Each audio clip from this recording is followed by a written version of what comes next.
আসসালামু আলাইকুম প্রিয় দর্শক, আমিরুল মোমিনিন মানিক আপনাদের প্রত্যেককে আমন্ত্রণ জানাচ্ছি চেঞ্জ টিভির লাইভ পর্যালোচনায়।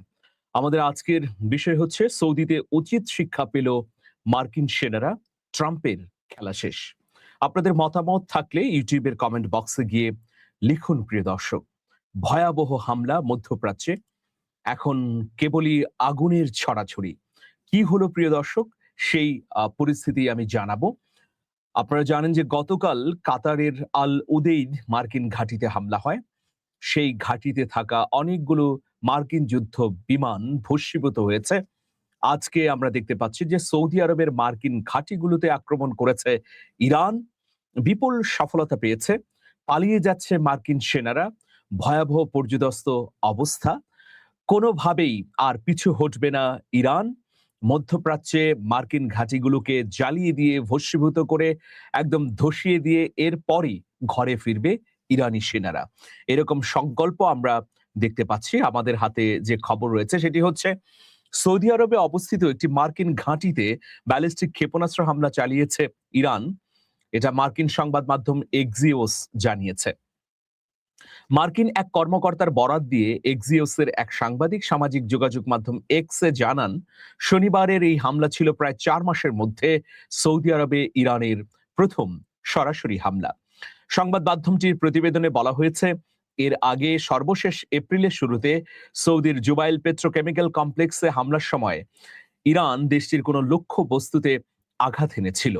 তবে শনিবারের হামলায় ক্ষয়ক্ষতির পরিমাণ, হামলার সুনির্দিষ্ট লক্ষ্য বা অন্য কোনো বিস্তারিত তথ্য এখন পর্যন্ত জানা যাচ্ছে না।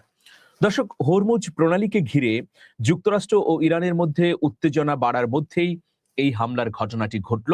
পাকিস্তানের মধ্যস্থতায় হওয়া যুদ্ধবিরতি ভেঙে যাওয়ার পর সাম্প্রতিক সপ্তাহগুলোতে দুই দেশ একে অপরের বিরুদ্ধে সামরিক অভিযান চালিয়ে যাচ্ছে। দুঃখের বিষয় যে মার্কিন যুক্তরাষ্ট্রের কোনো ভূখণ্ড মধ্যপ্রাচ্যে নেই। কেবল প্রক্সি অ্যালাই হিসেবে মধ্যপ্রাচ্যের রাষ্ট্রগুলো মার্কিন ঘাঁটিগুলোকে প্রশ্রয় দিয়েছে। যেহেতু মার্কিন ঘাঁটিগুলো এখানে আছে, সুতরাং এগুলোকেই লক্ষ্যবস্তু করছে ইরান। দর্শক, ওয়াশিংটনে হোয়াইট হাউসে সম্প্রতি ইরাকের প্রধানমন্ত্রী আলী আল জাইদির সঙ্গে বৈঠকে মার্কিন প্রেসিডেন্ট ডোনাল্ড ট্রাম্প বলেছেন, 2020 সালে ইরানের জ্যেষ্ঠ সামরিক কমান্ডার জেনারেল কাসেম সোলাইমানি ও ইরাকের মিলিশিয়া নেতা আবু মাহাদি আল মুহান্দিস হত্যায় তার ভূমিকা ছিল। এর মধ্য দিয়ে এই প্রথমেই তিনি একদম খোলামেলা ভাবে কাসেম সোলাইমানিকে হত্যার বিষয়টি স্বীকার করে নিলেন। এর মধ্য দিয়ে ডোনাল্ড ট্রাম্পের সকল নৈতিকতা এবং আন্তর্জাতিক আইনের লঙ্ঘন হয়েছে তো বটেই, বরং তার খেলা শেষ হয়ে গেছে বলে মন্তব্য করেছেন বিশ্লেষকরা। দেখুন, মার্কিন যুক্তরাষ্ট্রের যে ঘাঁটিগুলো মধ্যপ্রাচ্যে আছে, আগামী 2 মাস যদি ধারাবাহিকভাবে হামলা করে যায় ইরান, তাহলে আর অস্তিত্বও থাকবে না প্রেসিডেন্ট ডোনাল্ড ট্রাম্পের। দেখুন, ইরানপন্থী সংগঠনটি গত বৃহস্পতিবার জানিয়েছে, ট্রাম্পকে কেউ হত্যা করতে পারলে তাকে দর্শক, এখানে একটি মন্তব্য যেটি আপনারা শুনলেন যে প্রেসিডেন্ট ট্রাম্পের প্রকাশ্য এমন স্বীকারোক্তি ভালোভাবে নেয়নি ইরাকের সশস্ত্র গোষ্ঠী ইসলামিক রেজিস্ট্যান্স।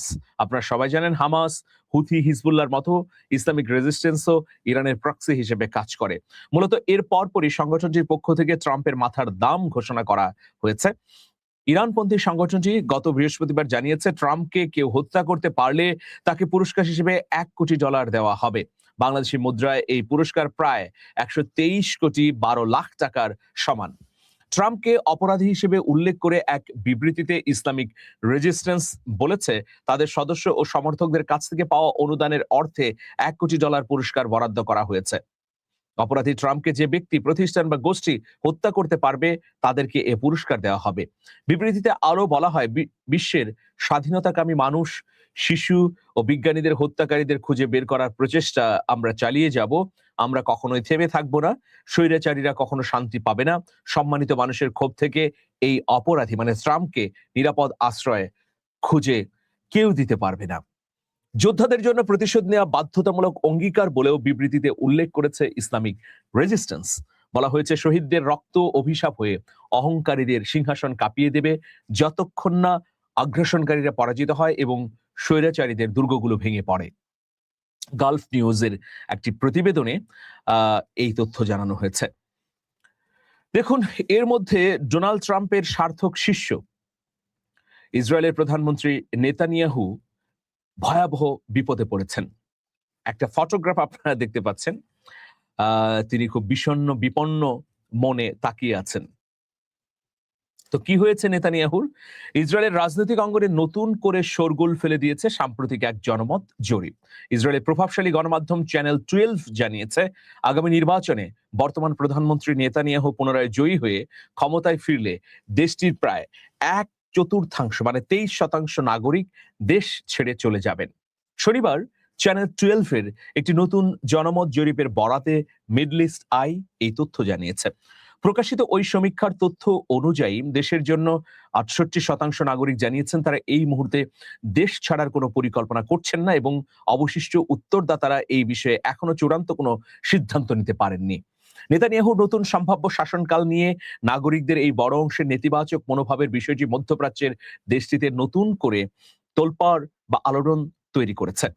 এই জনমত জরিপে আরো দেখা যাচ্ছে যে দেশটির প্রায় 67% নাগরিক চলতি সপ্তাহে নেতানিয়াহুর নেতৃত্বাধীন জোট সরকারের পাশ করা বিতর্কিত নতুন আইনের তীব্র বিরোধিতা করেছেন। বিতর্কিত এই নতুন আইনের মাধ্যমে তাওরাত অধ্যয়নকে আধা সাংবিধানিক মর্যাদা দেওয়া হয়েছে। একই সাথে সামরিক সেবা বা সেনাবাহিনীতে বাধ্যতামূলক যোগদান এড়ানো কট্টর অর্থোডক্স ইসরায়েলিদের গ্রেফতার হওয়া থেকে সুরক্ষার ব্যবস্থা করা হয়েছে। দেশের সাধারণ জনগণের মাত্র 21% এই ধর্মীয় ও সামরিক ছাড় সংক্রান্ত নতুন আইনি পদক্ষেপের প্রতি নিজেদের সমর্থন ব্যক্ত করেছেন, এবং বাকি অংশ এই বিষয়ে কোনো মন্তব্য করতে রাজি হননি। রাজনৈতিক বিশ্লেষকরা মনে করছেন যে ইসরায়েলের বর্তমান জোট সরকারের এই বিতর্কিত পদক্ষেপের কারণেই মূলত সাধারণ নাগরিকদের একাংশের মধ্যে দেশ ছাড়ার এই তীব্র প্রবণতা শুরু হয়েছে।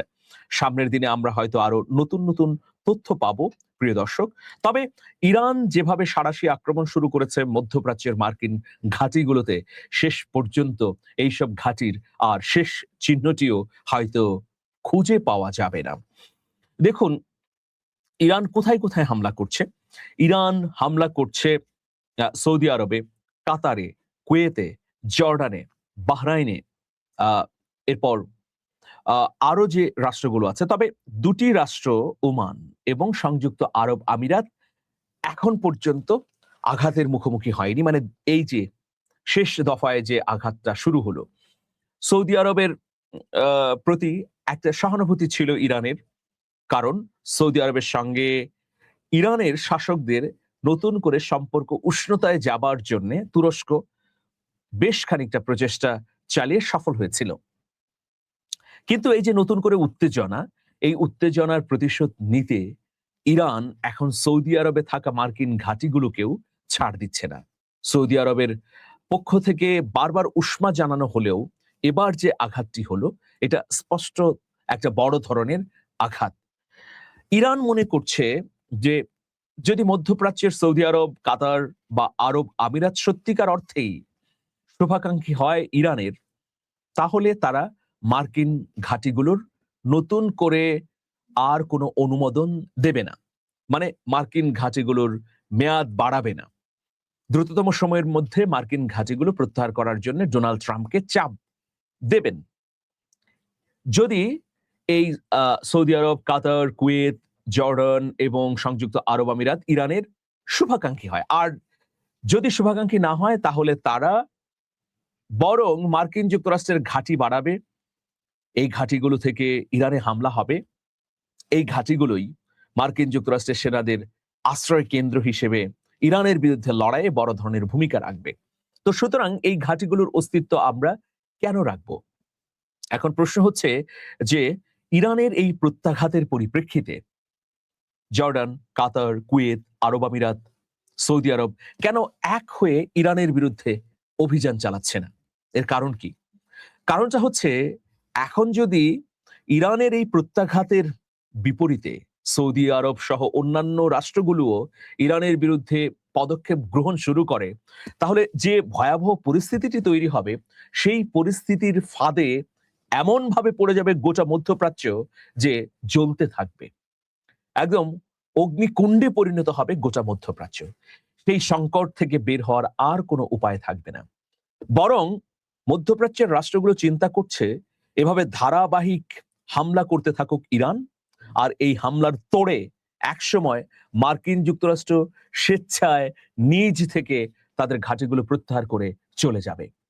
সেই প্রতীক্ষাতেই আছে মধ্যপ্রাচ্যের রাষ্ট্রগুলো। আর মার্কিন যুক্তরাষ্ট্র যদি তাদের ঘাঁটিগুলো প্রত্যাহার করে নেয়, তাহলে তো আর কোনো বিপত্তি থাকলো না, আর কোনো সমস্যা থাকলো না, ইরানের সঙ্গে আর কোনো দ্বন্দ্বও নেই।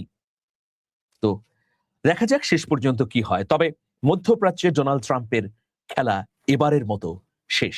ভালো থাকবেন, শুভেচ্ছা নিরন্তর। আল্লাহ হাফেজ।